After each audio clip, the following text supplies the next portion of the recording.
വൈവിധ്യപൂർണമായ ഒരു അന്തരീക്ഷമാണ് ലോകത്ത് നിലനിൽക്കുന്നത്. നമ്മുടെ രാജ്യത്തും അങ്ങനെ തന്നെയാണ്. ഭാഷാ വൈവിധ്യങ്ങളുണ്ട്. എല്ലാവരും ഒരേ ഭാഷ സംസാരിക്കുന്നവരല്ല. ഇനി ഒരേ ഭാഷ സംസാരിക്കുന്നവർ തന്നെ വ്യത്യസ്ത രീതികളിൽ സംസാരിക്കുന്നവരാണ്. നിറവൈവിധ്യങ്ങളുണ്ട്. എല്ലാവരും ഒരേ നിറത്തിലുള്ളവരല്ല. അതുപോലെ രൂപങ്ങൾക്ക് വ്യത്യാസങ്ങളുണ്ട്. മതങ്ങൾ വ്യത്യസ്തമാണ്. ചില മതങ്ങൾക്കുള്ളിൽ ജാതിയുടെ വൈവിധ്യങ്ങളുമുണ്ട്. പക്ഷെ ഇതെല്ലാം ഉൾക്കൊള്ളാൻ മനുഷ്യന് കഴിയണം.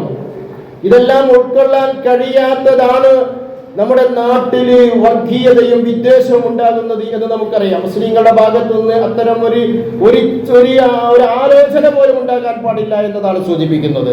നിങ്ങൾ നോക്ക്, പരിശുദ്ധ ഖുർആനില് ഒരു വചനമുണ്ട്, ആകാശവും ഈ പ്രപഞ്ചത്തെ സൃഷ്ടിച്ചത് അള്ളാഹുവിന്റെ ദൃഷ്ടാന്തമാണ്. അതുപോലെ വഖ്തിലാഫു അൽസിനതികും വഅൽവാനികും, വ്യത്യസ്തമായ നിറങ്ങളിലും ഭാഷകളിലും ജനങ്ങളെ സൃഷ്ടിച്ചതും അള്ളാഹുവിന്റെ ആയാത്തുകളാണ്, ദൃഷ്ടാന്തങ്ങളാണ് എന്ന് അള്ളാഹു തആല നമ്മളോട് പഠിപ്പിക്കുന്നു. ഇതെല്ലാം ഉൾക്കൊണ്ട് ജീവിക്കാൻ മനുഷ്യർക്ക് കഴിയണം. നമ്മുടെ രാജ്യത്തെ എല്ലാ പൗരന്മാർക്കും കഴിയേണ്ടതുണ്ട്. അപ്പോഴാണ് നമ്മുടെ രാജ്യത്തിന്റെ 79ാമത്തെ സ്വാതന്ത്ര്യ ദിനം ആഘോഷിക്കുമ്പോൾ ആ സ്വാതന്ത്ര്യം പരിപൂർണമാകൂ എന്ന് ഇന്ത്യയിലെ ഓരോ മനുഷ്യരും മനസ്സിലാക്കേണ്ടതാണ്. നിങ്ങൾ നോക്ക്, പരിശുദ്ധ ഖുർആനിലെ മറ്റൊരു വചനവും കൂടി ഞാൻ കേൾപ്പിക്കാം. വഇൻ അഹദും മിനൽ മുശ്രികീന ഇസ്തജാറക ഫഅജ്റുഹു ഹത്താ യസ്മഅ കലാമല്ലാഹി സുമ്മ അബ്ലിഗുഹു മഅമന. ഇസ്ലാമിന്റെ സന്ദേശമാണ്. ഇസ്ലാം മനുഷ്യർക്ക് നൽകുന്ന, ജീവിക്കാൻ നൽകുന്ന ഒരു അവകാശമാണ്.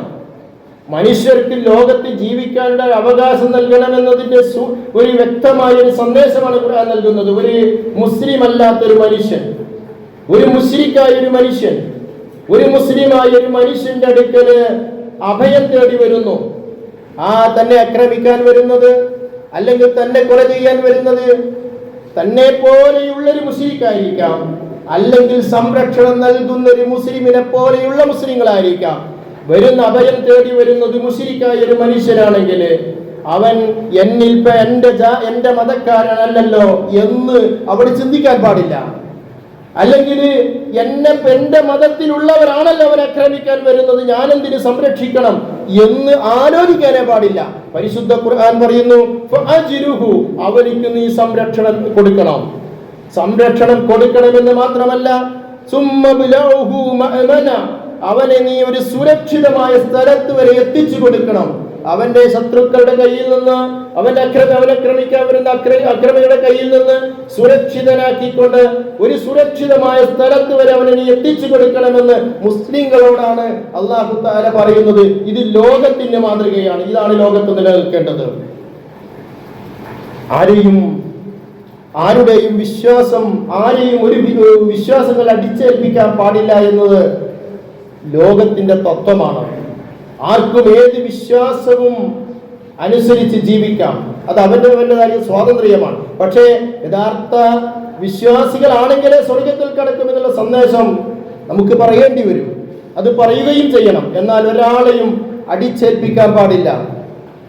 പരിശുദ്ധ ഖുർആനിലെ ആയത്തുണ്ട്, ലാ ഇക്റാഹ ഫിദ്ദീൻ, ദീനിൽ ബലാത്കാരമില്ല എന്ന് പറഞ്ഞുകൊണ്ട്. ഇത് നമ്മൾ കേട്ട വചനമാണ്. പക്ഷെ ഇതിന്റെ അവതരണ പാശ്ചാത്തലമാണ് നമ്മൾ മനസ്സിലാക്കേണ്ടത്. മദീനയിലെ പിതാക്കളായ അൻസ്വാരികളായ സ്വഹാബികൾ മുസ്ലിങ്ങളായി.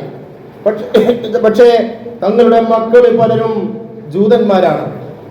തങ്ങൾ വളർത്തിയ മക്കള്, തങ്ങളുടെ മക്കള്, തങ്ങൾ ഭക്ഷണം കൊടുക്കുന്നവര്, തങ്ങൾ പഠിപ്പിച്ചവര്, ഇങ്ങനെ തന്റെ അധീനത്തിൽ വളർന്നവര് എന്നുള്ള അധികാരങ്ങളൊക്കെ വെച്ചുകൊണ്ട് പിതാക്കന്മാര് നബി സല്ലല്ലാഹു അലൈഹി വസല്ലമയോട് പറയുന്നു, ഞങ്ങൾ അവരെ നിർബന്ധിച്ചുകൊണ്ട് ഇസ്ലാമിലേക്ക് കൊണ്ടുവരും.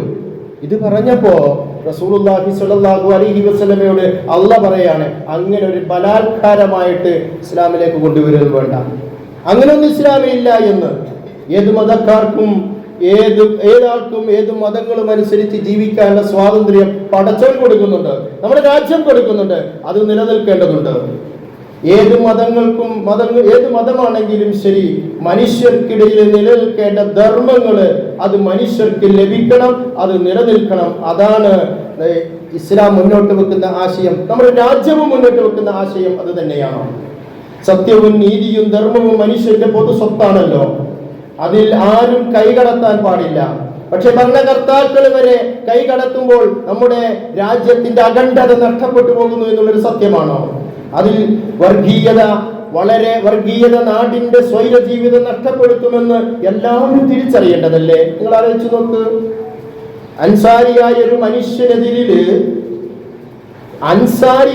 മനുഷ്യനെതിരിൽ ഒരു മുസ്ലിം മനുഷ്യനെതിരിൽ പരിശുദ്ധ ഖുർആനിലെ സൂറത്ത് നിസായിലെ 105 മുതൽ 114 വരെ ആയത്ത് അല്ലാഹു തആല അവതരിപ്പിക്കുന്നു. ഒരു ജൂതനായ മനുഷ്യന് അനുകൂലമായിക്കൊണ്ട്. ജൂതന്മാർ മദീനയിൽ ന്യൂനപക്ഷമാണ്, മുസ്ലിങ്ങൾ ഭൂരിപക്ഷമാണ്. പക്ഷെ അവിടെ ഭൂരിപക്ഷത്തിനല്ല അവിടെ പ്രസക്തി നൽകിയത്. ന്യായം ആരുടെ ഭാഗത്താണോ അവിടെയാണ് ലോകത്തിന്റെ മാതൃകയായിക്കൊണ്ട് അല്ലാഹു തആല പരിശുദ്ധ ഖുർആനിലെ സൂറത്തുൻ നിസാഇന്റെ 105 മുതൽ 114 വരെയുള്ള ആയത്തുകൾ അവതരിപ്പിക്കുന്നത്. ജൂതൻ അനുകൂലമായിക്കൊണ്ട്, മുസ്ലിമിന് പ്രതികൂലമായിക്കൊണ്ട്, ന്യായം ജൂതന്റെ ഭാഗത്തായതുകൊണ്ട്.